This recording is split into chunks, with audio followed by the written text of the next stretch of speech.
Hi everyone, this will be the first of a series of small videos that I will be sharing with you all, and my goal is to probably try to convey some of the jewels that I've found in the Regency Genre of literature. I just finished reading the first book of the Westcott series. It's called Someone to Love by an author called Mary Balogh. And I was going to upload a video right away, but I had another book on my list that I wanted to finish before that one. So, I read that one and I felt they were connected, and they were actually very, very well connected. So I will be speaking on that a little bit later on. I feel that Mary Balogh actually spent quite some time world building on this first book of the series. And I thought that it would make the story a little bit less enjoyable, but it actually made me really want to pick up the second one right away. The protagonists on this novel were actually very likable characters, and their story was somewhat formulaic until the very end, where there was a very nice moment between them, and I think that moment contained the most valuable message for this story. So let me elaborate a bit on that. So Anna Snow is thrown at the Ton overnight, as it is discovered that she is the legitimate heir to her late father, the Earl of Riverdale, who had abandoned her at an orphanage when she was 4. As one would expect, she grew up humble but determined to be equal, not better, to everyone else, and this is what makes her attractive to Avery, her future husband. The theme of dreams is very well explored in this story, though I think Mary Balogh does this in almost all of her stories. In this one in particular, an orphan growing to marry a duke and thus becoming a duchess, it does actually sound like a dream come true. And I think this is the core message of the book, dreaming. So be careful what you wish for, as it may come true. But what does that actually mean? The book, to me, illustrates that dreams that come true, or become a reality, that is, aren't 100% blissful, but that is okay. They will come with pain and difficulties and disappointments, but such a fact is not a reason to stop dreaming. Rather, I think that Balogh invites us to dream in more detailed terms. This is then particularly well explained closer to the end, when Anna is talking to her students, a few of her students, and she's explaining to them the value of dreaming and why they ought to hold on to those dreams. She tells them that, more or less, you need to dream.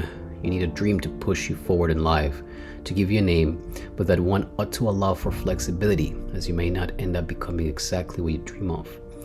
But your dream might manifest in different ways in your life. And I thought that was brilliant. Having a name, both personal and social perhaps, should not be rigid and fixed. It should move, and one should trust and have faith in the universe, so long as one keeps on keeping on. Who is to say that our dreams or our intents will not come true? It might not be exactly what we think. One must keep on paying attention and carry on humbly but determinedly. Maybe I'm taking a bit far, but it reminded me of a quote I read once, in which pure intent married with faith was described as something that could create endless opportunities. And it also made me think about the sincere belief, what one aligns oneself with, what one thinks and knows and works towards, what one is capable of, is sort of brought into one's existence by the universe coming into one's direction, but also by one meeting it halfway, if that makes any sense. The other lovely idea, which is what made me wait to post this video, was the idea of power. The book I mentioned above or before that I wanted to finish was The Leadership Genius of Julius Caesar. And that could be a separate video if you'd like, but the author opens that book with the idea of leading by power and not by force. Avery, in the novel, felt and certainly was powerless his entire life, or at least until the point where he met a Chinese teacher who taught him martial arts.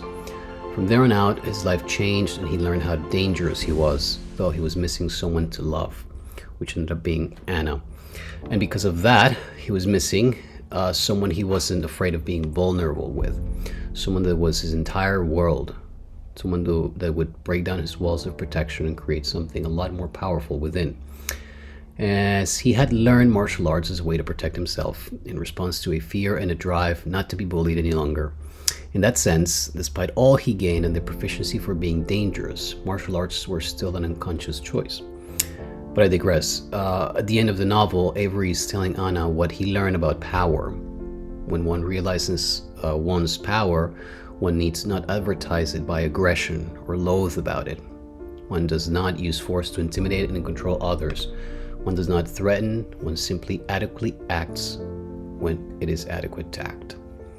And I thought that this was a lovely concept, the idea of realizing your ability to be harmful and dangerous and turn that from unconscious survival programs into a conscious harmfulness that is at your disposal.